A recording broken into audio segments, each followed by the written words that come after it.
I went to Catholic school, 7th through 12th grade. During this time, you had your faith crisis. The Spirit speaks to us in many ways, but for me, I definitely feel like logic is a way that the Spirit speaks to me. So you're addressing a lot of these anti-Mormon talking points. I would say one of the biggest ones is this idea that because the church is run by mostly men, therefore it makes it a patriarchal system, and patriarchy is inherently disempowering to women. But there's also a lot of pushback, I think, too, just from people that are not of our faith or have never been part of our faith, too, that are real problems. For example, the Michigan shooting. Yeah. The FBI did confirm that his motive was anti-religious bias towards the Mormon church. I haven't talked about this a lot yet, but I definitely want to dive into the Book of Mormon and archaeology and all that kind of stuff. You're not going to find what we believe and what we know anywhere else. Welcome back to another episode of Released. In this episode, I got to have on Maddy Packer. She's awesome. She grew up in New Mexico, went to Catholic school from 7th to 12th grade, and then studied archaeology at BYU and then history at BYUI. She ended up getting married in 2018, has a little boy. She loves to ski, spend time with her family, and learning as much about history as she can. Her favorite time period is the Middle Ages. She loves Anglo-Saxon time period, as well as early Christianity. And her favorite movie is Lord of the Rings. In this episode, we talk about her upbringing, why she started doing apologetics, and some of those topics that she's been focusing on in her content. So let's get into it. Maddy, thank you so much for being on the podcast. Yeah, thanks for having me. So let's just jump into it. Who is Maddy? Where are you from? How were you raised? Yeah. Tell me a little bit about that. Yeah, so I mostly grew up in New Mexico. I moved around a little bit when I was younger, but spent most of my youth in New Mexico, Santa Fe. I went to Catholic school there, 7th through 12th grade, which was a very formative experience for me, for sure. Yeah, dang. Yeah, and you're not a Catholic? I'm not Catholic. I'm not a convert. Okay. Born and raised in the church. My family, it comes from pioneer ancestors, so it runs deep. So what was your parents' kind of reasoning for putting you in Catholic school? Yeah, so when we moved to New Mexico, just the situation at the time, the public schools that were available weren't necessarily the best. And so my parents just wanted to give me a little bit better education, and so they put me into a private school, and the one that we picked just happened to be Catholic school. It had a really good reputation in the state and in the town. So nice. Yeah.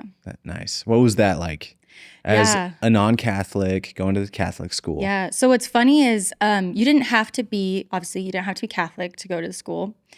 So there were lots of different kinds of beliefs that people held going there. Not a lot of my friends were like actually necessarily practicing Catholics, if that makes sense. Yeah. Lots of people that were just living life, maybe with God and with no God, trying to figure out what they believed. But I think I got the most interaction with like Catholic doctrine and history from my teachers more. And so that was kind of where like that dialogue of like religious differences and stuff happened on a theological level. But with my friends and my peers, it was mostly, I was like one of the only members at the school. There's like one ward in the whole town of Santa Fe. So just not a lot of members of the church to begin with.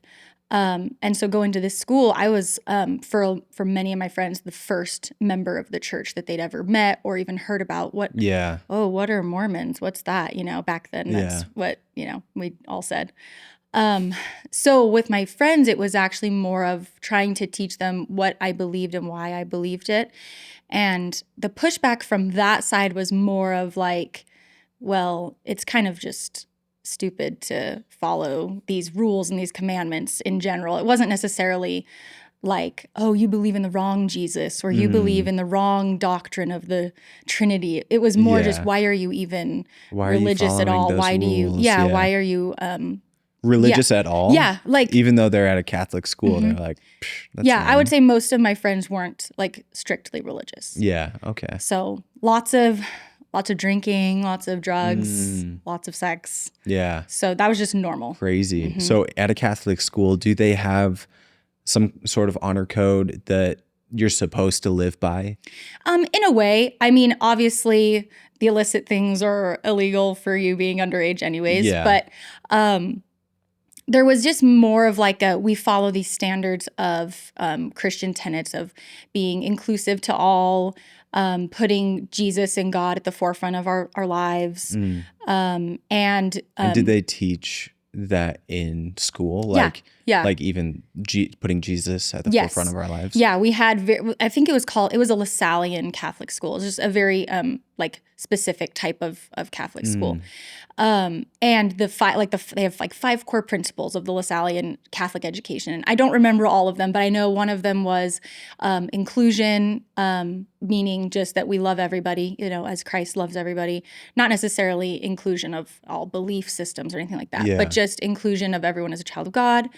A service to your fellow man, and then just above all, glorifying God, those kinds of things. Yeah. So yeah, like we very much learned that stuff in school, that was supposed to be important. What's funny is the official motto of my school was enter to learn, go out to serve. Oh, nice. And I thought that was BYU. hilarious as a member thinking that's the same motto as BYU. Yeah, that's funny. Yeah. So You go back and you're like, okay, which one started first? I know, and right? Who copied who? yes, seriously. That's funny. So so I would say with my friends, like I said, that was where I kind of had to understand why I believed what I believed and why I lived the way I lived, why I refrained from swearing, why I refrained from drinking or doing drugs or dating in the way that, a lot of the secular world dates. And so I received quite a bit of ridicule for that. And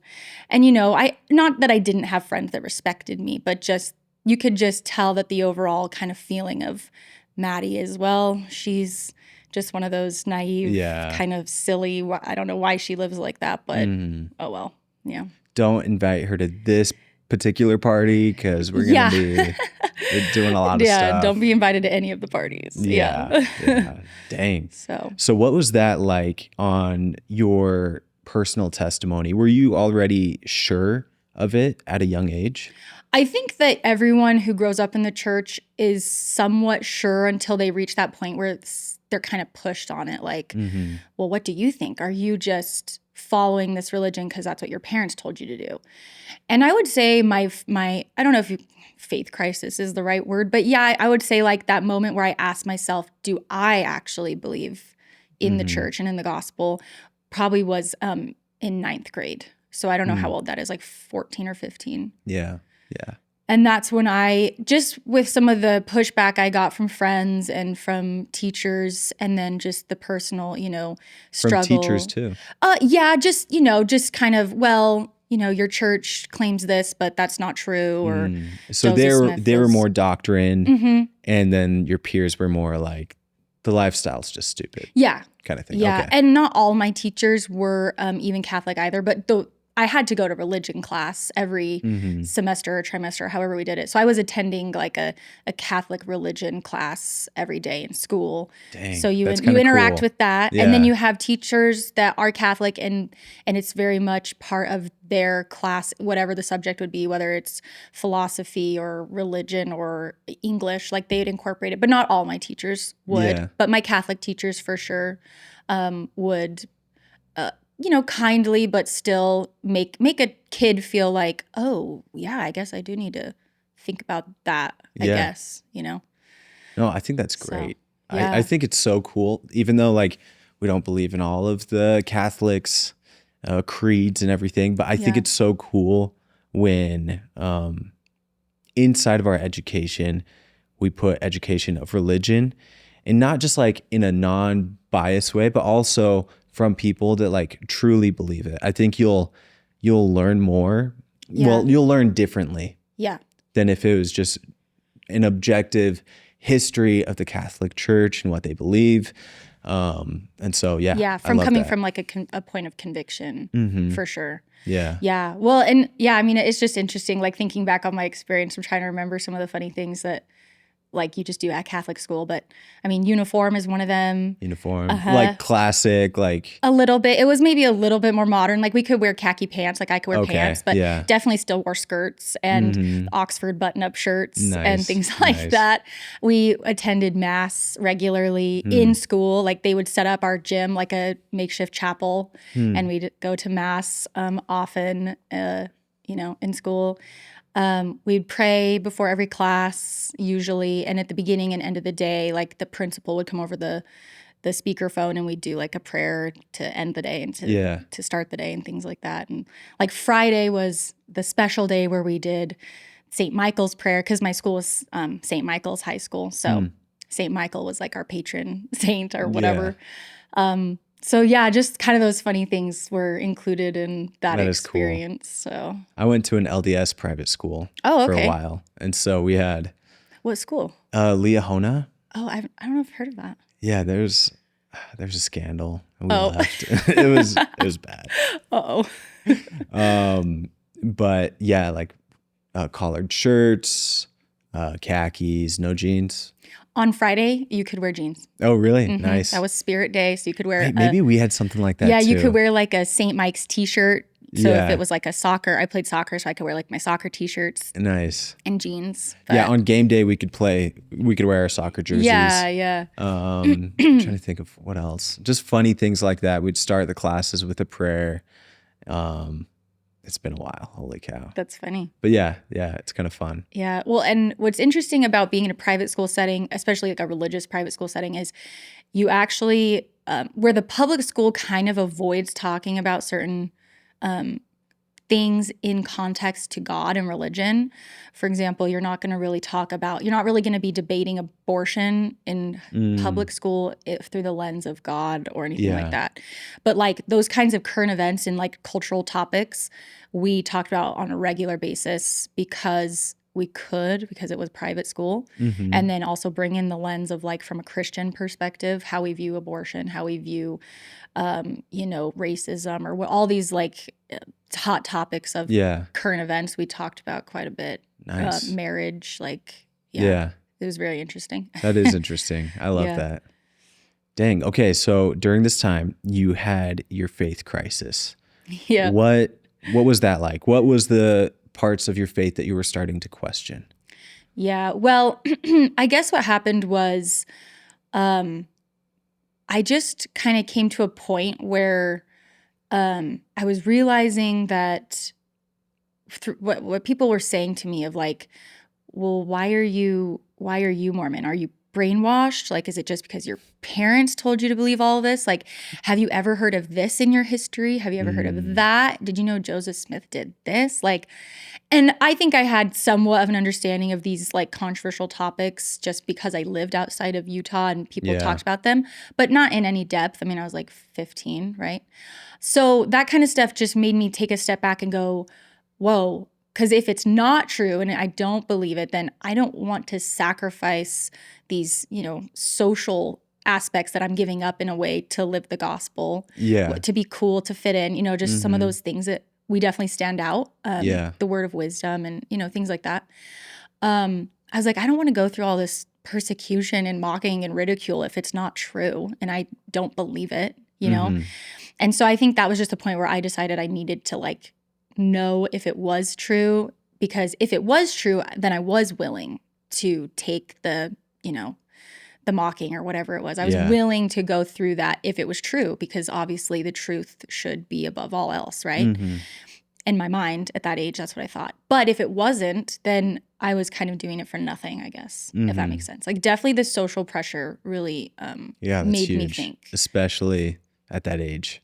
Yeah, because I mean, everyone just wants to fit in. I mean, that's what high school's all about. You're trying to fit in. You're trying to not stand out like a weirdo or trying to be oddball. Cool, all that stuff. Yeah, and so, and with boys too, and like dating and just that world of like, well, I don't want people to think I'm weird. I don't want people to judge me. So if it's not actually what I believe, then I don't want to just do this for nothing. For nothing, I guess. So I decided though that if I needed to find out what was truth, then I needed to kind of do the searching, right? Like you have to go out and find what's true. if you're looking. So I kind of just thought about all the different things and theories or theologies, I guess, that were being presented to me, like atheism. I consider a theology. Yeah. I need to consider that premise. I need to consider this Catholic premise, or is it Protestantism, even though that one we didn't really talk about a lot in Catholic school, right? Yeah. So between that, and then I would also need to play out the Mormon premise or the restored gospel premise. Something that actually helped me understand why the restored gospel was the truth was studying the Catholic theology alongside Mormon theology. It just makes you look at the paradigms of those two worlds in a very different way. I think a lot of times, especially if you're raised in the church, you just don't understand the gravity of some of the doctrines and theologies that we hold, like what they actually mean in like a bigger context of like, why we're here, what's our purpose, is there anything happening after this life, like those kinds of things. I think we just take them for granted because we think that that's just second nature. Like, of course, Jesus and God are separate, like duh. Like we don't think makes sense. we don't realize that that's actually an extremely unique point of doctrine. And what's the point in having that doctrine? Like if the rest of the Christian world doesn't think that God and Jesus Christ are separate, why do we think that? Like what's the significance there? Yeah. So kind of breaking down some of those restored, unique truths that we have in our religion in comparison to what maybe mainstream Christianity believed was really eye-opening to me to realize that, wow, like these things that some random farm boy in America claimed actually have really significant ramifications when you play them out philosophically and theologically. Yeah. So that really stood out to me. That is cool. So the biggest one that like you just mentioned is our understanding of God. Yeah. And who he is. Were there any others that were that were interesting to you? Yeah, I never really knew when at the age of 15 through 18, I didn't necessarily understand like our stance on how we believe God created the world, for example. Yeah. Where that's just a very like significant and normal point of doctrine to talk about in the mainstream Christian world of God created everything from nothing. Like that's a big like belief. Like it's up there with like important beliefs. I wouldn't say we talk about the way the world was created on a daily basis, like in church and stuff. Yeah, not usually. We just don't really, talk about it because it's like, I don't know, maybe we just don't understand that it's significant. But when you see that point of doctrine, like, okay, we believe God created ex nihilo is the Latin that they say, created out of nothing.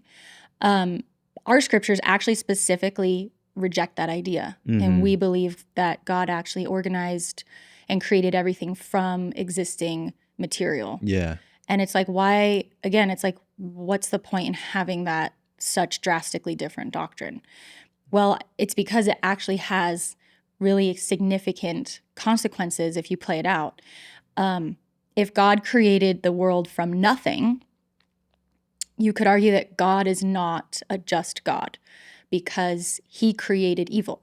And the problem of evil is one of the hardest things for Christianity, mainstream Christianity, to answer. Like atheists will push that a lot on Christians. Like, how can you answer why there's gratuitous suffering, like meaningless suffering in our world?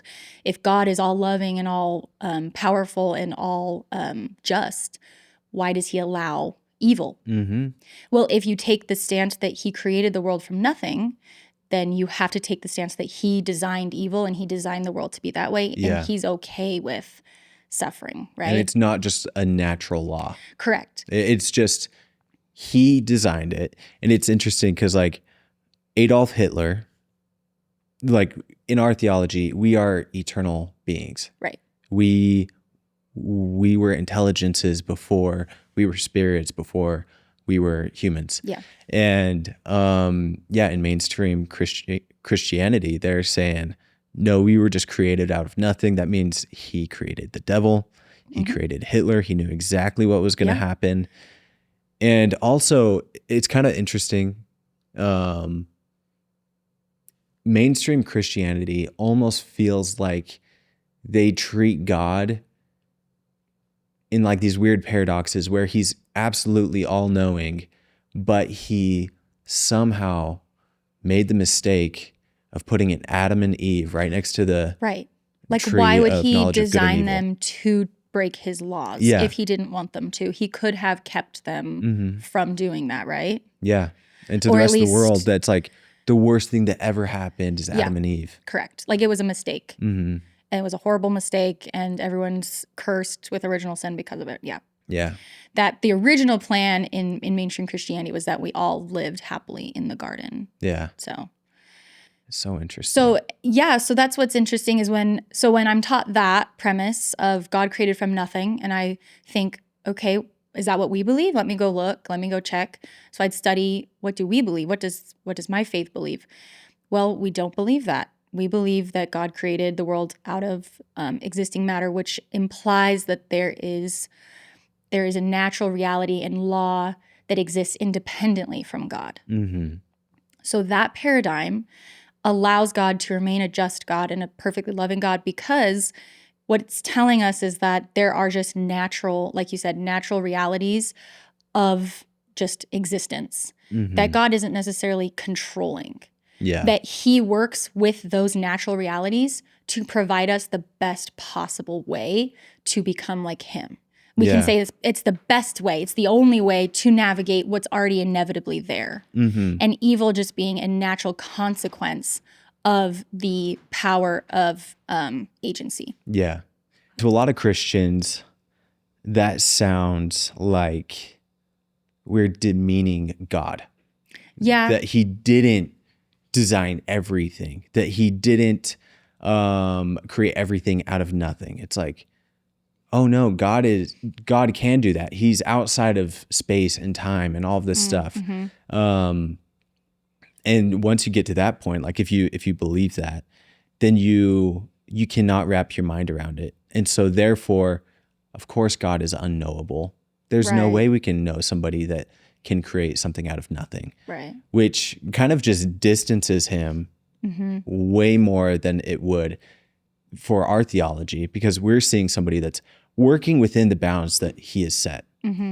Also, who is constantly looking for progression, because the mainstream Christianity God there's like no real progression. Yeah. Like you said, like they just sit in the Garden of Eden for eternity. Right. We just have a very different understanding of what the purpose of everything even is. Like, why are we even here? Why, if God created us and we begin at conception, we don't have this eternal aspect to who we are, then why did he create us? And I've never really gotten a satisfactory answer for that. Like, they definitely have answers for it, but do they say like to glorify God? Yeah, things like that. And just like he loves us, he wants us to be happy, but he could have just not created us. Yeah. Why did he create us at all? You know what I mean? Like, what's the point? So our theology answers those questions in ways that others just really don't or can't. Yeah. So another interesting thing is he creates, if we're going from their perspective in theology, and not to bag on their theology, but it's mainly to like look at our theology and their theology and see what one makes more sense. Yeah. In a way, like just logically. Totally. And obviously we need to go on to get that witness from the Spirit. Yeah. But if there is no progression, he creates us out of nothing. We're created at conception, we die, and then we sing praises to him for eternity. I don't know. That just sounds boring. And I don't know. There's just no progression. Like, what's the point? I'm sure God has better things to do than to listen to us sing to him. Yeah. Well, and another big difference is understanding who we are to God. That was another huge thing that really stood out to me was we are not, the word they use is ontological. I don't know if you've heard that word. It basically just means like being. Like we are not, or mainstream Christianity believes that we and God are ontologically different. Our being is like completely different. We are not the same type of being. Interesting. So we Even are though we're made in the image correct of God. We being made in the image is almost like we just have some of his characteristics or attributes, like love and kindness and beauty and things like that. It doesn't necessarily mean for them, it doesn't mean like a direct likeness where we would kind of say it's 100% a direct likeness, including gender. Like God is passionless, partless, unknowable, genderless. Exactly. Yeah. And for us, gender is very much an important part of your identity and eternally, and God is a man, and we are not ontologically different from him. We are the same kind of being as him. So it's a very unique doctrine as well. I love that. Did you ever watch the Charlie Kirk Jubilee? I think I did. 25 like atheists against a Christian. Yes, that sounds familiar. Super good. But he kept getting hung up on that part. Yeah. There's a guy that would get up. Oh, maybe it was just like liberals versus conservative, but this one guy kept turning it into a theological debate. Oh, okay. And he kept saying, why are you against transgenderism? Like, because I do remember this. Yeah. God doesn't have a gender. Yeah. And all this stuff. And he kept kind of stumping Charlie, and Charlie kept having to do like some tactics to kind of like sidestep the conversation and kind of redirect it. But if he had this eternal truth, it would just be so easy. It would just be like, no, he does. He is a man, and he is our father, like legitimately our father, and we are his children. And it would have just made it so much more simple. It would have made more sense. Yeah. Way more sense. And I feel like, the Spirit speaks to us in many ways, but like Elder Bednar said, sometimes it's in really simple and small ways that the Spirit witnesses truth to us. And for me, I definitely feel like logic is a way that the Spirit speaks to me. When something makes sense, it speaks truth to me. And so I feel like with a lot of this kind of theological searching, that's where I was getting my witness of the Holy Spirit. Yeah. Yeah. And you're like 15 at this time. I mean, I wouldn't say it all happened with like in my 15-year mark, but that's where I started, I think, that journey. And I would say definitely by my sophomore, senior year, I was much more certain. And so I wouldn't say it was slow and it wasn't also all at once. Yeah. But maybe within a year and a half. Did you ever get into any debates as a kid against teachers or other students?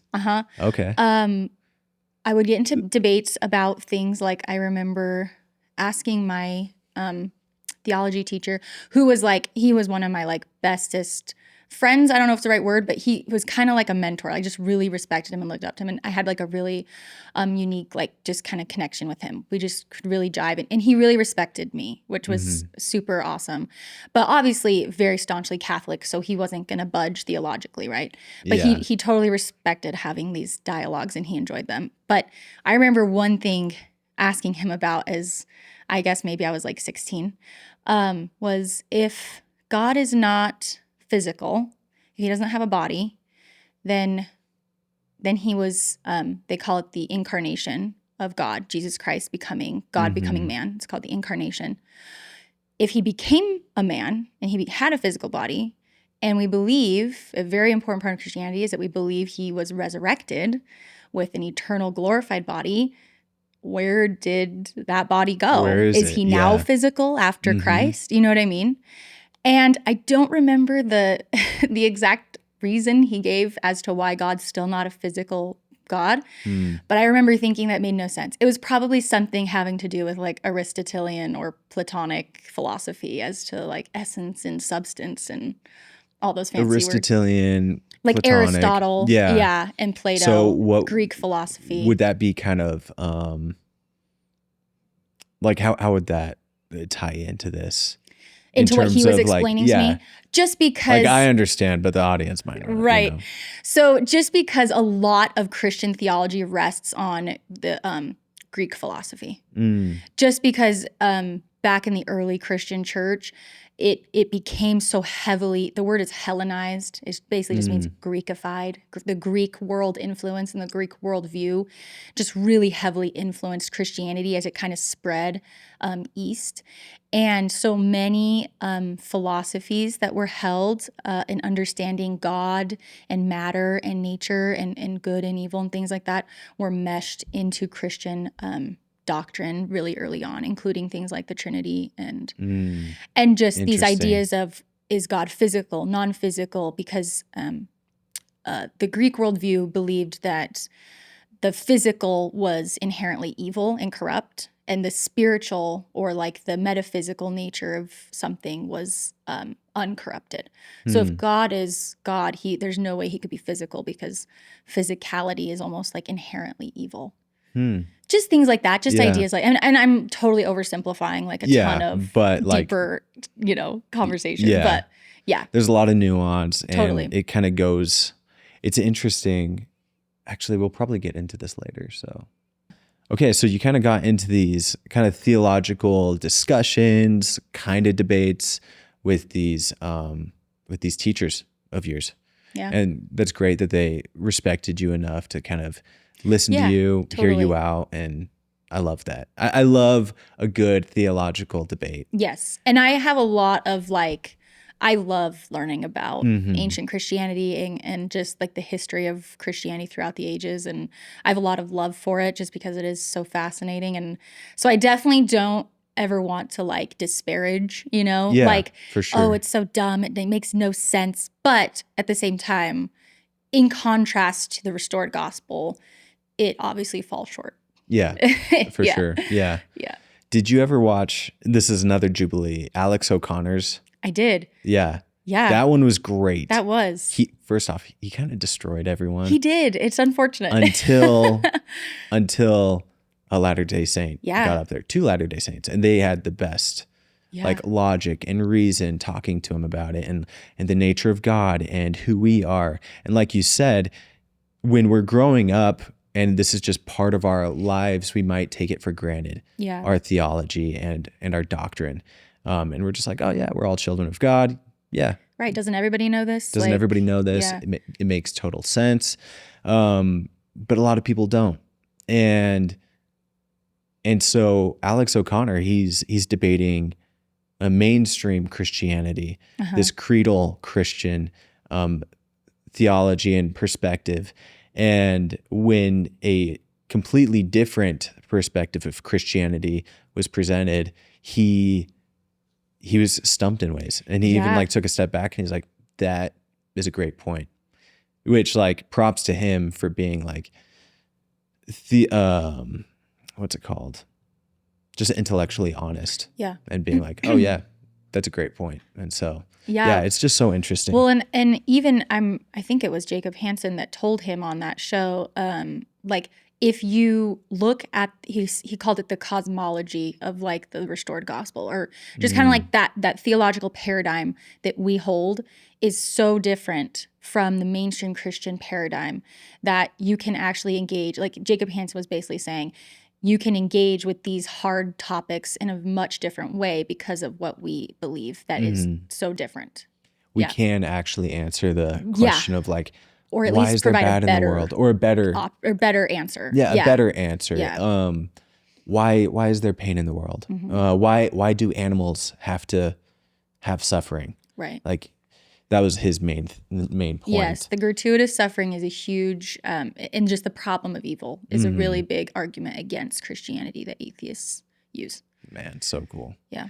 And so your kind of study of all this stuff started in high school. Has this been a thing even past high school? Yeah, I mean, so I studied archaeology and history have kind of always been my favorite topics, and I've just kind of been a nerd my whole life. Yeah, that's sick. And so I started my college adventure started at BYU Provo, and I did archaeology to begin with. It wasn't very long before I transferred to BYU Idaho, and I did history there. They didn't have archaeology, but I really enjoyed history, and it's always been something that I love to continue to dive into and learn more. So yeah, that's so sick. Yeah. History was my favorite subject good. back in the day. Yeah. It's so fun. Yeah. Okay, so it's kind of always been with you. And more recently, well, so just for everybody, you didn't go on a mission. No, I did not. But in a way, you have your own mission. You just barely started posting about all of these thoughts and apologetics online just a month ago, right? Yeah, pretty much a month. Yeah. So what prompted you to start speaking out about this stuff and defending the faith? So it's interesting. I've actually had like such a love-hate relationship with social media forever. And It's the worst. It's the worst. And so good. It's so good. Yeah. It's the worst. And I think just as a woman and a mother, like a young mother, I just was having so much anxiety over, the comparison and I'm doing such a bad job compared to this girl or that girl. And so I actually got off social media for like over a year, just like totally off the grid with it. And I loved it. It was super nice to just not worry and not, I don't know, like get sucked into that world.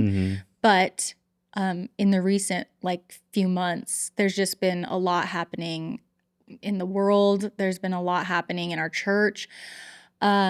I just had a really strong prompting kind of just creep up, I guess you'd say, that I needed to maybe start sharing my testimony in a little bit more of a public space. Because I've always had a passion for talking about these topics like we're talking about. I've always had a fire of defending why I believe what I believe, just because I had to do it from such a young age. And I've always been very unafraid to, I guess, offend people with that kind of truth. Right. And I've been very unafraid. It's so hard. It's but hard. Good for you. But when you realize that the truth is more important than all of it, then you align yourself with Christ, who walked the loneliest road. You're like, if he is willing to do that for me, then I can do this for him. Yeah. And so for me, that's always just been a passion of mine, of being able to say what I believe and why I believe it, and not be scared that I'm not going to be liked for it. I guess I learned that. Were you on the debate team? No. No? Okay. I was not. We did debates in school, but I did not actually do. I did sports. I was like soccer and track and but maybe like now looking back, it would have been fun. Yeah. I I like went to a couple, like, because it was like a club. I went to a couple of those, which was fun. But when I was at UVU, I think that's when I noticed that I was willing to kind of speak up when nobody else was. Because I'm like, everybody else, not everybody else, but a lot of other people are thinking exactly what I'm thinking. Right. But nobody's No one's saying it. Yeah. And so I remember one time, my philosophy professor, he was talking about how we need to start doing reparations to African Americans and how we need to start giving them money. Yeah. And I was like, okay. And then he started talking about Utah and how racist Utah is. And I was just like, at this point, I was like, this is so dumb. Yeah. Like, no one's challenging him. Right. No one's saying like, anything. Okay, if you're not going to say it, then I'll say So it. I like raised my hand. I'm like, how are we racist? Yeah. And he's like, oh, well, like black neighborhoods have like bad schools. They don't have great schools. I'm like, okay, well, let's do school choice. Like a lot of us are for that. Right. And he's like, well, we also just need to do reparations, And I'm like, I don't think that that's the answer. Yeah. And then he was like, you don't think we should? And I was like, do you think we should always give reparations to persecuted groups? And he's like, yeah. And then I think he saw where it was going, because I was about to be like, what about LDS people? Yeah. They are the only group in the history of America that had an extermination order for them, out to get them. But I think he saw that coming. And so he was like, we're going to end class early, everybody. No way. He ended class and gosh. he like kind of sent everybody out. I was like, dang. That's insane. Dang. But like, it was scary, but it was also cool to know that I'm willing to step up and say something that a lot of other people are thinking. Totally. But like, I'm willing to take that. I'll take it for the team. Take it for the team. Yeah. Yeah, Even if I totally. look stupid. Yes. Like, because I'm probably going to look stupid debating a philosophy professor adult when I'm just a kid. Yes. And so, not a kid. I was an adult. Yeah, but still, young. he's in a position of authority. Yeah, Yeah. totally. So that's awesome. That was just kind of naturally kind of like who you were. You didn't mind speaking up about that kind of stuff. I didn't. My friends were so outspoken about what they believed, politically and otherwise, and obviously, I had a lot of left-leaning friends, and I was more conservative. And so even that pressure just really taught me, like, well, it's almost like you have to speak their language in a way. If they're willing to be so outspoken about X, Y, Z, and I know that they're wrong, like I know this is wrong, then I need to be willing to do the same thing, but with my beliefs. Yeah. So. And they probably respected that. A lot of them did, and I've also lost a lot of friends too. Yeah. Yeah. So. Since you've been posting, have you seen that more? Like with my friends, the loss of friends, or even just acquaintances? Yeah, I would say there's probably been like a handful of people like from my personal life that maybe have like, okay, I don't want to listen to her. She's crazy. No one like that's been super like close or important to me that it's like a significant loss, which is good. It's not like my best friend isn't like disowning me or anything like that. But I would say that I've seen a lot of people that I thought the same way as me show that they were actually in opposition to me, which has been really interesting and eye-opening. Yeah. Do they do that in private, or is it like a public or more like disavowing? you see that they'll like so-and-so's post but won't follow you and like your stuff. Yeah. And it's like in direct opposition to what you're talking about. Yeah. If that it makes kind of sense. hurts at first. You're like, oh, so-and-so liked Julie Hank's post and not mine. She clapped on her post. I'm like, oh, okay, that's interesting. Yeah. I guess, yeah. So, no, that makes sense. Yeah. Okay, so when you started addressing certain topics. What were some of the topics that you started doing apologetics for? Well, I think one of the most like contentious areas, especially with our church, is people who leave the church. Ex-Mormons, I guess, as we call them famously. I had a guy on. He said, since our church's name is the Church of Jesus Christ of Latter-day Saints, they're not anti-Mormon, they're antichrists. I was like, oh, dang. In many ways. Yeah. And it's like you don't want to. And I don't want to label them that. Right. It's like you don't want to label them that. But at the end of the day, when you break it down to what they're trying to do, many of them, not all of them, but many big prominent voices, if you ask them, well, what are you trying to do? And you pick it all the way apart down to the bones, it's trying to undermine the teachings of Jesus Christ. Yeah. So. Yeah. Yeah. Yeah. When you break it down, it's just kind of that simple. Right. So you're addressing a lot of these anti-Mormon talking points. What were some of those? I would say one of the biggest ones, especially from just like a women's perspective, is this idea that because the church is run by mostly men, that like men hold most of the positions of leadership in our church, that it makes it a patriarchal system, and patriarchy is inherently disempowering to women. No matter how benevolent the men might be, just the fact that it's men running it means women are automatically at a disadvantage. That's the narrative that is being pushed right now for women. And what is your response? My response is that if you're talking about equality in the way that the world kind of talks about equality, which is sameness, or maybe like numbers based, like, oh, there's 100 men doing this and only 20 women doing it, then that's what not equal means to a lot of these people. Or even just some of the roles that we have. Because we're not doing the same thing, we're not equal. But I would say to that we don't believe that men and women are the same. I don't think we are unequal, but we're not the same. If anything, Christianity, and especially our church, empower men and women both as equal, inherently equal. Our souls, our potential, everything is 100% equal to God. He doesn't favor men or women.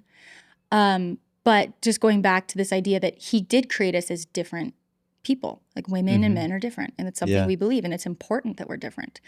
But what we contribute is the same. And that's never been a question for me growing up. I've never been told that because you're a woman, your influence and your opinion and your spiritual contribution is going to be less because you're not a man. And you can't be a bishop, so you're not going to be as important in God's kingdom. Yeah. Like I was never taught that. Me neither. The only people that are pushing that narrative are women. Men are not going around telling women, you guys are not equal to us and you can't have as much influence as us and we will just always be better than you. Just sit down and make us a sandwich. No one is telling us that. No one's saying that. And in a lot of ways, it's kind of, at least when I was growing up, I got the opposite message because a lot of people said like, us guys, we need the priesthood to like be on the same level as women. Right. Oh, we need the, there's a lot of truth to this, but elders quorum is not nearly as good as Relief Society. There is some truth to that. And so like, I kind of got the impression that women were just naturally more spiritual, which I reject that as well. I think that it's not a competition. It's not a competition. Yeah. And maybe women are just more. I mean, I think men and women each have their unique spiritual gifts. Yeah. Amen to that. And they complement. And you can share spiritual gifts. Men and women can both be nurturing. The famous words from the proclamation, men and women can both be nurturing. Women can be, providers for the family. But what we do believe is that we are inherently wired for certain things that we're just naturally good at and that complement. And that's not something that means that we're not equal. And to pit men and women against each other is actually what Satan wants. So I would just say that we need to understand how God views us, not how the world views us. And I think it's also hypocritical of women, and this is in and out of the church, like this is a problem that feminism just kind of causes in society in general, is that we have upheld the traditional male virtues as the standard for what success means and what power means and status and influence, totally dismissing what femininity brings to the table, which like dismissing and demeaning it so much. Exactly. It's feminism wants to give women power and opportunity. And I'm not saying that's a bad thing, but I think you can believe that men and women should have opportunity without labeling yourself a feminist. I would say because I'm a disciple of Jesus Christ, I believe men and women are equal and should have equal opportunity or whatever it is, but in alignment with God's plan. And, I'm not going to be demanding that I hold the priesthood because that totally negates what the gifts that God has given me are as a woman. Do you know what I'm saying? Yeah. A good example of this kind of like sameness theology or like just perspective that a lot of current people have nowadays is reflected in our movies. Yeah. And you'll see like this 85-pound woman just beat up this 220-pound man, flip him over and all this stuff. And it's just like nobody to make a point. It's like, oh, she's a boss babe. It's like, no one's saying she can't be. No one's saying she can't be, but she doesn't have to act like a man or like destroy this like guy that would obviously beat her like in a physical fight. Right. But one of my favorite depictions of a strong feminine woman in a movie is A Quiet Place. The mother is awesome. Yeah. She is such a good point. She is so feminine. She's motherly. She's teaching her kids how to read and write and how to do all of these cool things for homesteading and survival. Right. And she's pregnant. And then she has a baby while she's getting hunted by these alien monsters. And then she ends up killing them too. But she's never putting on this masculine role. Right. She is a woman. And she's strong as a woman. She's strong as a woman. She doesn't have to pretend to be a man to be strong. And it's so much easier to take that more seriously. Oh, yeah. And respect that when somebody steps into that role as a woman and when a man steps into his role as a man. Yeah.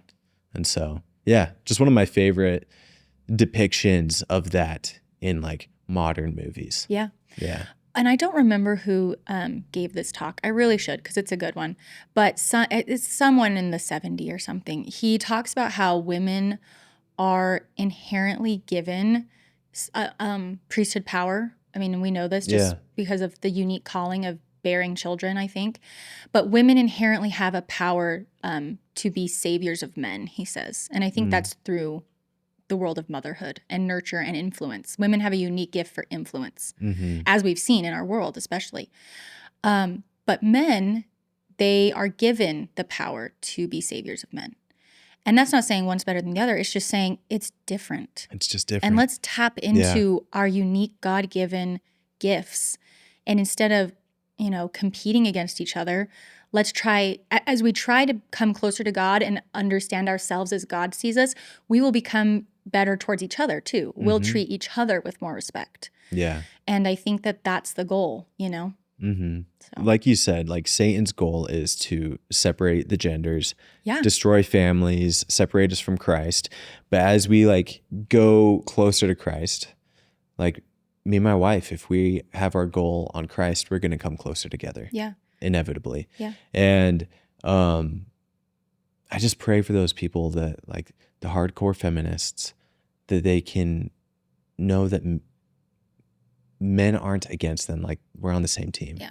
And these guys that have been black-pilled, that it's like, hey, women aren't bad just because you've had some bad experiences and maybe have been rejected. Yeah. It's like they should be on your team. Like, and you should be looking out for them. Yeah. As a man. Yeah. And so, I love that. And instead of prescribing to these, secular and really fickle ideologies, trying to improve conditions for women, because it's like, look, I get that the idea behind it is you want to help women. Okay, like I get that. But instead of like prescribing religiously to ideologies like feminism, let's prescribe to the gospel of Jesus Christ. Let's become better disciples of Christ and know what he is telling us to do. And that will help all of us. Generationally, we've made lots of improvements, just the cultural idea of how we view men and women in marriage and these things that's detached from the church, but in the church. We're products of culture. And there's so many things that influence our culture, it being in North America, being in Utah, all of these things, totally, that's fine. And we can improve culturally in those ways. But I don't think it's by prescribing to things that are in contradiction to the gospel of Jesus Christ. It's by following the gospel of Jesus Christ and his teachings better that will come to be better towards each other. Yeah. And that takes a lot of faith, because when you are maybe aligned with a certain political party, and then the gospel of Jesus Christ is kind of contrary to one of the points of that political party, it kind of draws a line in the sand, and you kind of have to make a decision. And like, you're like, is my religion politics or God? Right. And I think that's something everybody needs to consider. Yeah. Because I've met a lot of conservative people that almost view politics as like greater than their religion. They are so much more willing to defend it, to fight for it, and all of this stuff. Yeah. But with that being said, what were some of the other things that you saw come up from these anti-Mormons? Yeah. Well, I would say that, so we have a lot of that from like members who've left the church, but there's also a lot of pushback, I think, too, just from people that are not of our faith or have never been part of our faith too, that are real problems, especially as we're seeing, like, for example, the Michigan shooting. Yeah. I mean, that's a real problem, and he was never a member, right? Yeah. Crazy. So one of those things is this demonization. He was evangelical, right? I think so. Yeah. And the FBI did confirm that his motive was anti-religious bias towards the Mormon church. Crazy. Right. And so I think it is important to be aware of that demonization happening towards us and what we believe. And so one of those main points is that we are not Christian, right? And I think a lot of members are like, who cares? Like, why are you battling them? Like, we don't need their validation that we're Christian. But it's not necessarily getting their validation. It's having them understand that when they say we're not Christian, the alternative means that we're like worshiping something false, like a demon. Yeah. Right? And that's where it gets dangerous, because then they're saying that we're like we're an antichrist almost. Yeah. And so it's like, you guys don't have to, or, Christianity doesn't need to. And that's like a blanket too. It's not just a specific person. It's just like this church as a whole. Yes. They're demon worshipers. So that narrative, I feel like for the public perception, it is an important point to talk about, to defend, so that we are not demonized in that way, publicly, and in that perception of who we are from other people who might want to find religion, people who might not know about the church. If they're hearing that, well, they're not even a Christian church, then no, like those people that are searching out there might not even ever consider our religion as an option. You know what I mean? Between that and then just adding to the hatred of our religion, in the sense that it would lead people to violence towards us. I think it was who was the other podcast you went on this week? Holy Rebellion. Holy Rebellion. Yeah. I think it was one of their videos. They were talking about how the LDS church is the most hated religion in America right now, which is wild. I didn't think that would be the case, but we're also the most loving towards other religions. Like, hands down. Oh yeah, you evangelicals have such great faith. Right. Oh yeah, you Muslims have, I like your family unit. Right. Maybe not all of it, but like, no, yeah. I like a lot of good things about that. We value truth as an objective thing. And so when people exhibit Christ-like virtues, we'd say those are good things. Even if you're not of our faith, living a good life, we praise that. And we're grateful, especially we're grateful to people who, purport Jesus Christ as their savior. We're like, that's a good thing. We see them as Christians. We do. We legit do. We're like, oh yeah. And we see them as God. brothers, in the same fight almost, you'd say. Because the fight should not be against believer. It should be believer against the forces of Satan that want to totally erase Jesus Christ from our lives. What was it that 170 said? He called them our Christian cousins. Is that what he said? I'm not sure. But I loved that, because it's like, no, they're family. They're doing their very best. Yeah. And it's kind of goes back to Gordon B. Hinckley when he was on that talk show with Larry King. And Larry King's asking him all these questions. It's like, well, what about these other churches? Like, are they not true? And Gordon B. Hinckley, he's like, this is our message to everybody that's not of our faith. Get everything good you have, and bring it. And let us add to it. Exactly. And I do think that a lot of members feel that way towards other religions, towards even if it's not a religious topic, like just truth, like you said. We inherently value truth, no matter where it comes from. Correct. Yeah. So to the point, though, of where that kind of like you're not a Christian comes from, it's mostly that they'd say we don't worship the same Jesus as they do.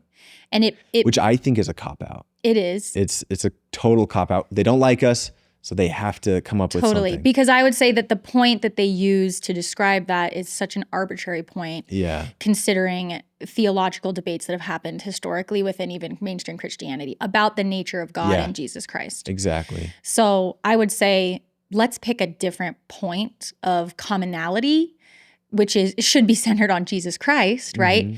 Not necessarily understanding his nature, as that's what they would claim, that we don't understand him in the correct way or the correct form. So therefore it's a different Jesus Christ. And in their opinion, they can't even understand him. So but it comes down to mostly the Trinitarian formulation, right? Trinitarian, yeah. And which is really an interesting topic, because the verbiage and the phrasing and the way they use to describe the nature of the Godhead, Jesus, the Father, and the Holy Spirit, is completely post-biblical. They use the Bible to support the claim. But it doesn't come. It's not derived from the Bible. Yeah. It's very much a post-biblical idea that we were talking about earlier, that has a lot to do with that Greek influence of metaphysics and philosophy. The word that's used in the creeds that describes the nature of God is homoousios, which is a Greek word which just means of the same substance. And that's where we get the one being, three persons in one. It's one substance, but somehow they're three in the one. Yeah. But we would say, okay, maybe they share the divinity, right? We'd say they're one in will and purpose and authority, but they're not the same exact physical being. Yeah. And that's basically the distinction we make. And because of that, we are like barred from basically being saved because we Yeah. don't believe in the Trinitarian formulation. A great argument I heard to kind of fight this way of thinking is, especially when you're talking to somebody that really understands, who's like a biblical scholar, and they understand that the Trinity is actually never taught in the Bible. Correct. So when, I forgot who it was, but they were talking to this biblical scholar, and they're like, okay, is the Trinity taught in the Bible? He's like, no. And then he's like, okay, if the Bible is the end all of revelation, then it should have everything in there, like a prescription of how to be saved, right? So and they're true. like, yeah. It's like, but it's the Trinity's not in there. And so Jesus or the prophets failed at their purpose to have this one book for a complete prescription for salvation. And they're like, oh, well, they can't say that. They can't say that the Bible's infallible, Right. but then again, it doesn't have the Trinity in it. And so I thought that was a really good argument against that perspective. Yeah. Yeah. If the Bible is the end all be all word of God, but it doesn't even have the formula for salvation equaling belief in homoousios as the nature of God, then it's like, why are we arguing over this being the salvation point for Christianity? Yeah. Let's pick something else. Let's pick baptism. Let's pick, is Jesus Christ your savior? Is he the only name by which you can be saved? You know what I mean? It's like, let's focus on that. Yeah. But obviously, I mean, this has been standing for millennia. So Yeah. it's not like you're just going to change it by saying, that's not fair. We don't like it. So, but you can just do your best to explain why maybe our thinking needs to shift on this. Yeah. You don't have to change your belief in the Trinity. I'm fine. If you want to believe in the Trinity, that's fine. But let's pick a different point of agreement on what it means to be Christian so that we don't have to demonize one another for being a believer or not being a believer because we disagree. In fact, I'm sure you've heard of Mark Driscoll, this famous evangelical pastor who's got a huge following. He wrote a book. He released some weird little ebook that was basically trying to talk about why Mormons aren't Christian. And what he says in that book is so funny because he's talking about all the other Christian denominations, which there are so many, right? How can there be so many different denominations and yet they're all Christian? And he explains that by meaning that he says we are, he's like, we're united in our agreement and we're like not united in our disagreement. I forget exactly his wording, but saying like we're united as Christians because of the things that we do agree on. Okay. And then we're different because of the things we don't agree on. And in my mind, I'm like, okay, and why? Yeah, that, but okay. And so Mormonism is on the outside of that? Yeah. Because there's a ton of stuff we all agree on. Yeah. Yeah. With mainstream Christianity. Maybe like even most of what we agree about, or most of what we believe we can agree about, you know? And so it's like, fine, we can disagree about tons of other theological issues. You can totally think that the Book of Mormon was a fraud, whatever. But we believe Jesus Christ, the Jesus Christ that lived, walked, died, and rose again, that's the Lord that we worship. Why can't we just agree on that? Yeah, 100%. So, anyway. It's so I served in Scotland and Ireland, and when was this? I think I was in Scotland at the time, and I had a lot of born again Christians on my mission who were like versed in like debating us. They were given pamphlets and taught. Like I even was like ambushed because I was invited to what's it called? I was invited to speak at a college. Okay. It turned out to be this class was about cults. And so they invited us. So like I had a lot of experience with these born again Christians. Yeah. And there's this one time though, this lady comes up to us in the street and she's like, "Are you guys Mormons?" And I'm like, "Yeah." And she's like, "I'm a born again Christian." I'm like, okay, let's do this. And she's just like, "I just got to thank you for what you're doing." And I'm like, I was completely taken off guard. Yeah. I was like, yeah, thank you. And she's like, "We believe in the same Jesus. And while we might not agree on everything, you're doing a very good thing. Yeah. And we have bigger fish to fry than Totally. fighting each other. 100%. Like there's way worse things going on in this world. And there's real evil. There's real right? evil. Yeah. Why don't we team up against that? Mm-hmm. And she said that to me, and I was like, dang, I love you. You're the best. Like it was so relieving. And also like, she just knew, she just understood like who Christ is, who we are. I don't know what missionary or what member or whatever content she was reading that gave her the understanding that we are truly Christian. Yeah. But I am so grateful for that person or that content. Yeah. And so like, I'm really grateful for you, who you're not just saying, you know what, I'm going to just teach my family and friends like that are already members of the church that we are Christian and we're not going to worry about the outside world, but we are in the world. Yeah. We need to worry about it. We need to be the PR for our beliefs. In a we way, need to let for them sure. know like, no, we are Christian and we don't worship the devil. No. We are good. Let's team up to fry these bigger fish. Yeah. Well, and I think you bring up a good point that a lot of like practicing Christians don't all think that way. Yeah. And a lot of practicing Christians don't even understand the Trinity themselves, which is funny. Yeah. You might ask some random Christian what they believe about the Trinity, and they might describe something a lot more similar to what we think. Mm-hmm. So I just think it's interesting. And we need to remember that there's a diversity of that belief across the entire spectrum of Christianity. Yeah. And a lot of Christians do view us as their brothers in Christ. Mm-hmm. Yeah. I 100% agree. Another one of these points before we move on, that these kind of staunch evangelical Christians that believe that we're not Christian need to wrestle with is the fact that by their definition, they're ruling out all of the early saints. Yeah, it's true. Like you said before, the Hellenization of Christianity. Mm-hmm. This is what they believed. It's what we believe. Yeah. Yeah, you find a lot like, so the Council of Nicaea, famously 325, that's kind of where a lot of these doctrines were solidified, like almost like codified in a religion, like an organized religion. Because before there was really no organized Christian religion per se. There were just a ton of believers, and a lot of them had different ideas of what things meant. And you're right, by basically saying that 325, that point of introducing that doctrine as an official doctrine, like, yes, people might have believed it before it was official, but the point of it becoming official is then that's where you mark what is now heresy. Mm-hmm. And you do now discount tons of Christians that lived between Christ's death and that point as not being Christian anymore. And yet they were closer in time to Jesus Christ and the apostles.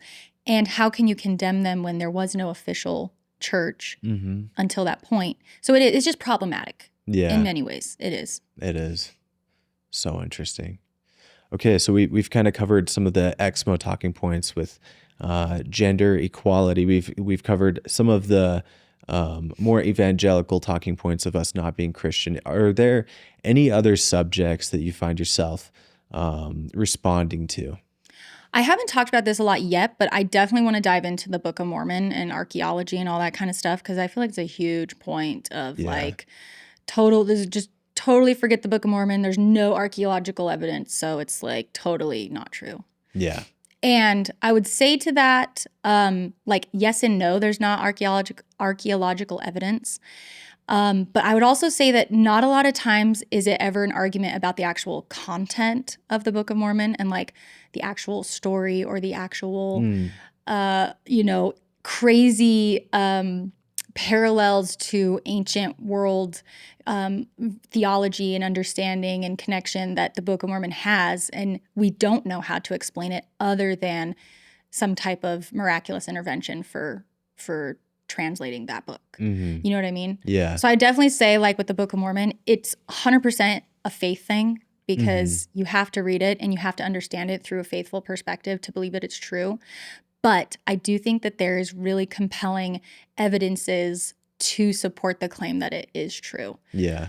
First of all, especially from a Christian perspective, maybe not an atheist perspective, because they just kind of discount Christianity and God and miracles altogether. But if you're talking to Christians and you might ask them why they believe Jesus Christ was real, one reason they'll give a lot is that there's written account. There's firsthand accounts that prove that Jesus Christ rose from the dead, that he was resurrected.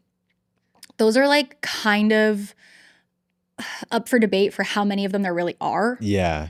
You know, I've just heard because it it's was like so long maybe ago, one. do we have original Yeah. firsthand witnesses of him walking out of the tomb? I mean, you know, so there's definitely some that scholars will say are considered authentic of just being a firsthand witness. But there's maybe 3. Yeah, maybe. And that's debatable, you Yeah. know, whether there's more or less. There are like at least 11 plus firsthand accounts, witnesses of the golden plates and the Yeah. angel Moroni, Yeah. showing them the plates. Mm-hmm. And you'd say to Christians, you'd at least say, why is that less miraculous, or why is that less trustworthy of a witness than these ancient witnesses of Jesus Christ's resurrection? We have way more. Mm-hmm. So I think that's a really interesting point. I've seen atheists use that as an argument against Christians, Yeah. being like, hey, like you're arguing this way, but then you're telling us to rely on faith for your perspective. Yeah. And so they mainly do it just to point out the like kind of double standard. Correct. But it is so interesting when you dive into the history of the church, when you dive into, I don't know, just different personalities. Like some of the witnesses left the church and hated Joseph Smith, but they never denied. Correct. It's like that'd be really tough to do if it was false. And if they were all just con men in on Yeah. the same thing and yet didn't benefit in any way from it, Yeah. what's the point in keeping Got up the killed gig? for it. It's Yeah. crazy. Yeah. I think it's interesting that people love to use that perspective of Joseph Smith and the saints of, you know, he was a con man, he was in it for gain. I would argue he risked everything and lost everything doing what he did. He really didn't gain anything. Yeah. So I think that argument is not it just falls persuasive flat to me. What were some of the things in the Book of Mormon besides like the witnesses that you're going to be talking about that kind of provide a type of evidence for the Book of Mormon's truth? Well, one thing that's really interesting, Maybe not proof, but evidence. Yeah, and I'm still kind of like looking into a lot of these because I've definitely heard them and I've been fascinated by them, and I just want to become more of like versed on them myself by looking into every single thing. But one of the things that I've thought is really interesting is this finding over in the Middle East of this area called Nahom. Oh yeah. Being on the documented frankincense trail that's, you know, historically known. Interesting. And the Book of Mormon describes following that trail almost exactly. And then the resources that the Book of Mormon describes being in this area, you can find over there. Like that's provable. And then on top of that, the place where they say that they buried Ishmael in Nephi, they have found a burial like tablet thing that has an inscription of a name that is Ishmael. That's crazy. And you can't say this is the Ishmael, you know, from the Book of Mormon. There's no way to prove that. Yeah. But the fact that it exists shows at least a plausibility of it being the same place, the same people, the same time. I mean, the fact that there was a burial archaeological finding in that same place. Yeah. I mean, I just don't think it's coincidence. You know what I mean? And people can say it's coincidence, but I would say, well, why don't we look at it through a faithful lens? Yeah. Let's try it. You know, for people who want to believe, and look at these things that way. It's really hard to deny it even from a logical lens. Yeah, I mean, you still have to come up with an explanation. You have to come up with an explanation because it's like, oh, they just mapped out. They say in the Book of Mormon, we start at a point where we can all agree on, okay, Jerusalem. Right. Okay, sweet. Now they explained in detail where they went and what they did and what they found. And we've found all of those things along the way. Yeah, those things are provable. Like, did Joseph Smith have all of these? How would he have known? Yeah, how would he have known? And that's what I think is the other really interesting thing about Joseph Smith and the Book of Mormon is that he's either a genius when it's convenient for the argument or he's a complete idiot when it's convenient for the argument. It can't be both, right? He's either a literary genius or a complete farm boy idiot. And they always go back and forth depending on what thing they're trying to refute. Yeah. Have you listened to Tad Arcalister's talk about that? I think A so. Case for the Book of Mormon. Yeah. So good. So good. But yeah, basically just going back and forth, like, and he talks about the progression of these antis trying to justify where the Book of Mormon came from. Started from he's an idiot, he has no idea what he's doing, to he's a genius, to no, somebody else wrote it, to he's an idiot again, to he's a genius, and it just keeps going around in a circle. But like Jeffrey R. Holland said, if you want to leave this church, you're going to have to do it crawling over or under or around the Book of Mormon, because you can't do it going through. You can't. And I mean, I understand that, like, a lot of people say, well, the burden of proof is on you to prove why it's true. But at the same time, it's like, well, you want to dismiss this and you want to dismiss this and you want to dismiss this. How about you explain how Joseph Smith wrote the Book of Mormon then? Mm-hmm. And I just feel like I've not gotten like a satisfactory answer for that. Yeah. No one can do it. No one can. How did he understand these complex societies? He created an entire religion within the Book of Mormon that's half Jewish, half Christian. He has complex timelines that overlap with multiple records happening in one record. Like, I'm just like, how did he do that then? Do you think he really was a genius? Did he go to school? Did he study ancient Near Eastern religion, language, naming, places? Like, it's those things where I'm like, okay, well, then you at least need to provide me a logical way that he would have been able to just guess those things, right? And then that's on top of the content of the Book of Mormon, meaning like the theological premises that he's like demonstrating or offering that he just came up with, and they happen to work super well with the rest of our understanding of how the world works, or that they match ancient documents that weren't found till after Joseph Smith's death, like apocryphal texts, things like that. Like the story of Adam and Eve, our understanding of that being a positive, where the rest of the Christian world believes it was a negative, that doesn't really match any other Christian or known theology at the time of Joseph Smith's life. But we have found apocryphal texts, meaning like texts that are extra biblical that aren't included in canon, that describe the story that Joseph Smith describes, or it was revealed to him in almost the exact same way. And it's like, how can you account for it? Yeah. So I don't know. And there's another one about is it the Book of Enos? Yeah. Crazy. Yep. Like Joseph Smith in The Pearl of Great Price, like wrote about Enos.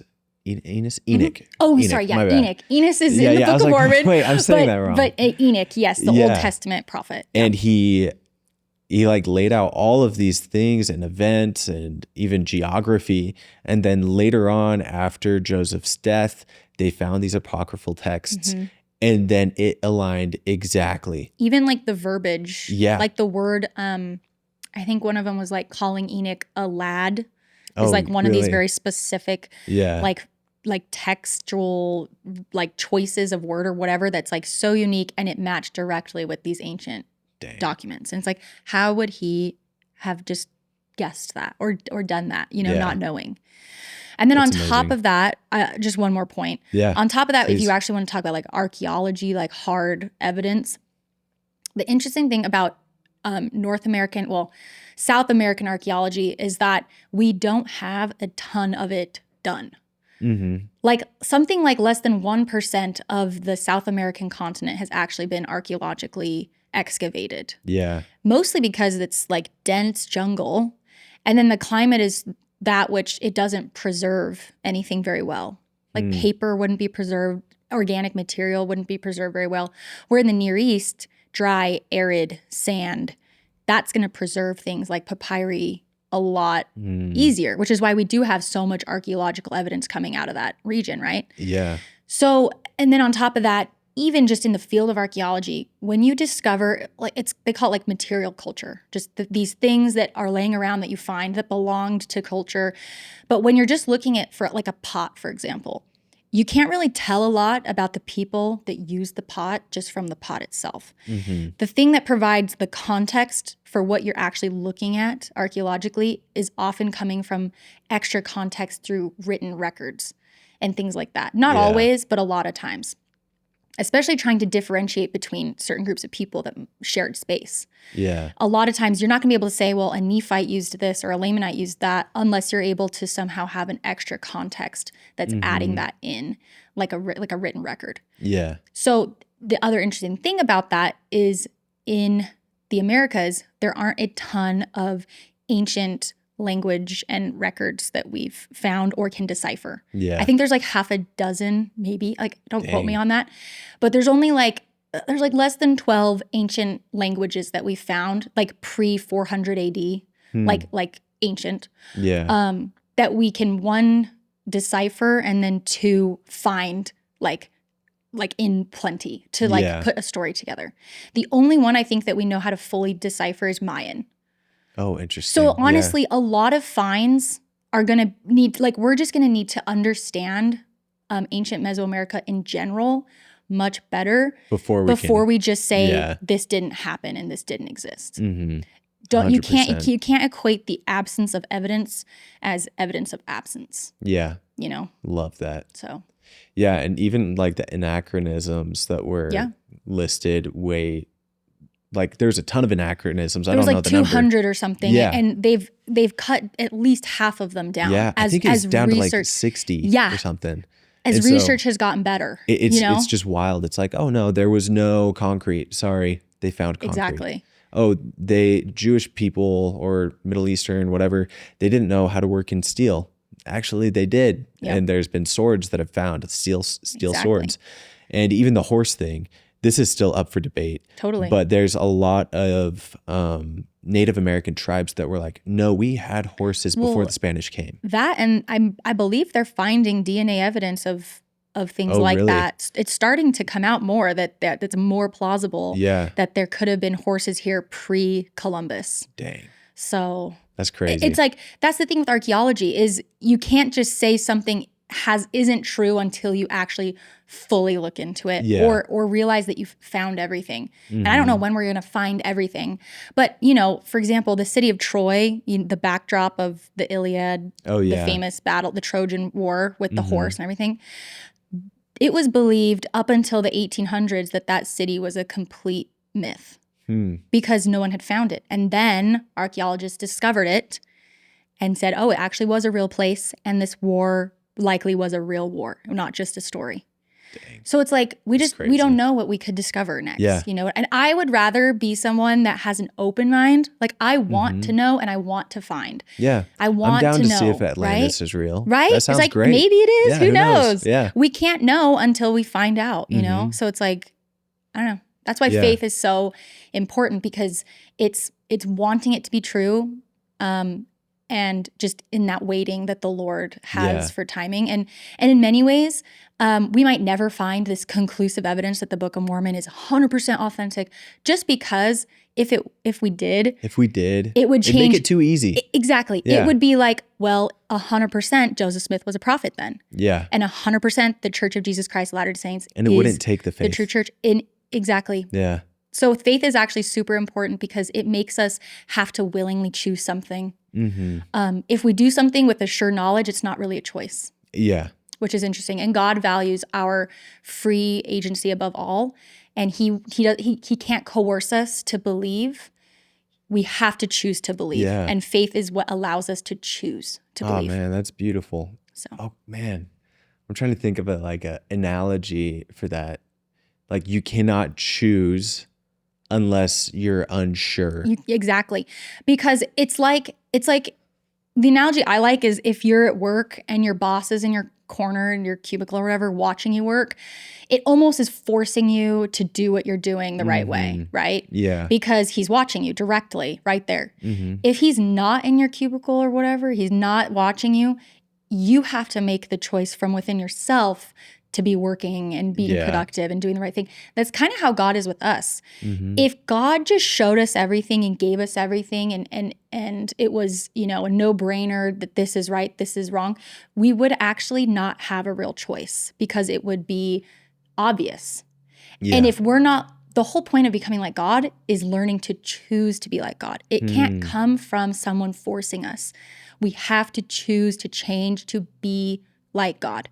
Yeah. So it has to be a willing and free choice. Faith allows us to make the willing choice because we can choose one or the other. It's not a forced, obvious decision. I would say people who practice having faith, these things become obvious. You know what I mean? Like we see truth as being obvious when we choose to believe and have faith. And I think that's part of what the Spirit witnesses to us. But overall, it's like we still have a hope and a faith that it's true because we want it to be true, because we want to be like God, right? Yeah. So, yeah. And Alma 32 just keeps coming to mind. Just that parable of the seed. Exactly. Eventually growing into a sure knowledge, but like you just gotta try. Yep. You gotta try, hope for it, and yeah, it's beautiful. Yeah. Man, I love it. So since you've been kind of diving into it more, and I'm guessing organizing your thoughts to put it into a video has been super beneficial for you. Yeah. Just in understanding the stuff better. Yeah. And so, as you've done that, how has it affected your personal testimony? Just like what I've done so far. Yeah, just so far. I know it's only been a month, but what has the effect been? The effect has been, I mean, I would just say that it's always powerful when you can just remind yourself of why you believe something.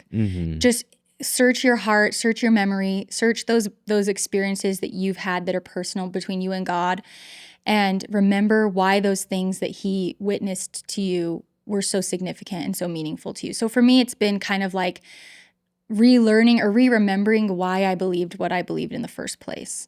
And of course, it's always strengthening. Like we should always be continually learning and continually strengthening our testimony because it is easy to forget. And so for me, it's just been that reminder of how beautiful the restored gospel of Jesus Christ is and how much it does offer us in terms of happiness and peace in our lives. And I think we sometimes equate happiness with like being like life is easy or like life is just always good.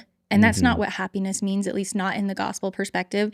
In fact, people who choose to be disciples of Christ honestly face a ton of trial.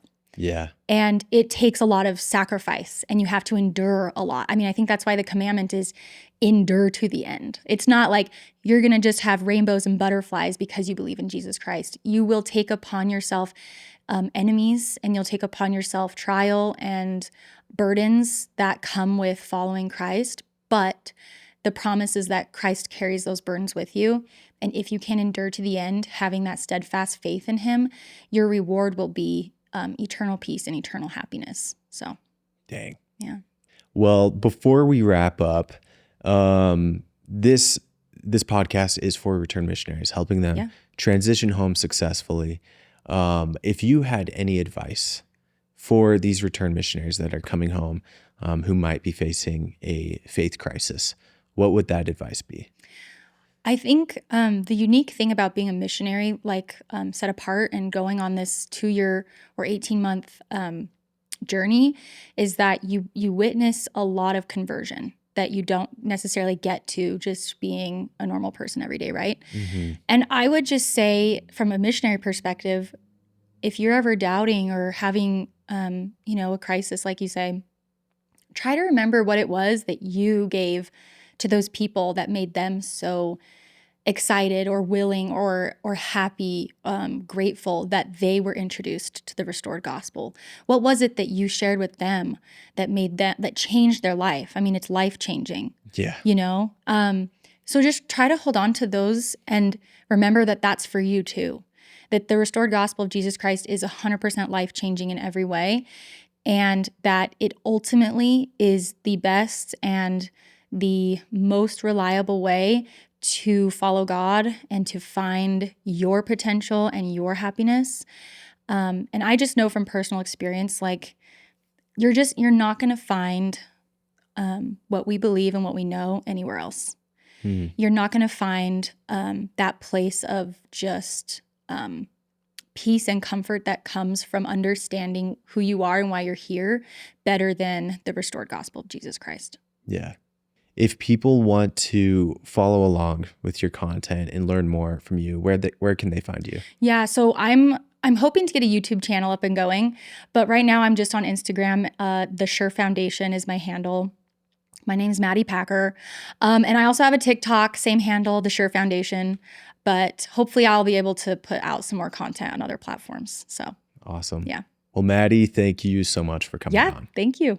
Hey guys, thanks again for listening to this episode. It was so much fun having Maddy on. It was a great conversation.